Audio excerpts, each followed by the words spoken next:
നിക്ഷേപിക്കാമെന്നാണ്.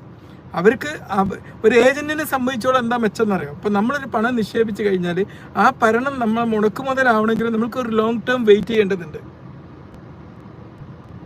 ഐതറേ ഓർക്ക് എന്ത് പഠിച്ചവനടാ, ഓർക്കൊന്നും പഠിച്ചവനില്ല, പറ്റിക്കുന്ന മനുഷ്യന്മാർക്ക് പഠിച്ചവനുമില്ല, ഒന്നുമില്ല. അതൊക്കെ നമ്മൾ സിമ്പതി മാത്രമാണ്. കഴിഞ്ഞ ദിവസം ഒരാൾ പറഞ്ഞു എൻ്റെ 2 ലക്ഷത്തോളം പോയിട്ടുണ്ട് അവൻ്റെ അടുത്ത്, 2 ലക്ഷത്തോളം. അതൊരു ഏജന്റ് ത്രൂ ഓൻ്റെ അടുത്താണ് ഇട്ടത്, ഒന്ന് വേറെ ഒന്നിലും ഇട്ടിട്ടുണ്ട്. ഒരു BMJ എന്നൊക്കെ പറഞ്ഞിട്ട് ഏതൊരു കമ്പനിയിൽ ഇട്ടിട്ടുണ്ട്. അതിൽ 2 ലക്ഷം പോയിട്ടുണ്ട്. പിന്നെ വേറൊരാൾ എൻ്റെ അടുത്ത് നിന്ന് ജ്വല്ലറിയിൽ നിക്ഷേപിക്കാമെന്നും പറഞ്ഞിട്ട് വേറൊന്നിലോ നിക്ഷേപിച്ച് കൊടുത്തിട്ട് ഓനും കുറേ ഇട്ടുണ്ട്. ഓനും ഇതിൽ തന്നെ ഇട്ടതെന്നാണ് എനിക്ക് അറിയാൻ പറ്റിയത്.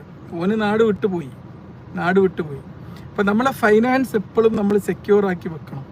നമ്മളെപ്പോഴും നിക്ഷേപിക്കുമ്പം എപ്പോഴും ഗവൺമെൻറ് ബേസ്ഡ് ആയിട്ടുള്ള കാര്യങ്ങൾ നിക്ഷേപിക്കുന്നതാണ് കുറച്ചുകൂടി ഉചിതം എന്നാണ് എനിക്ക് തോന്നുന്നത്. കാരണം നമ്മൾ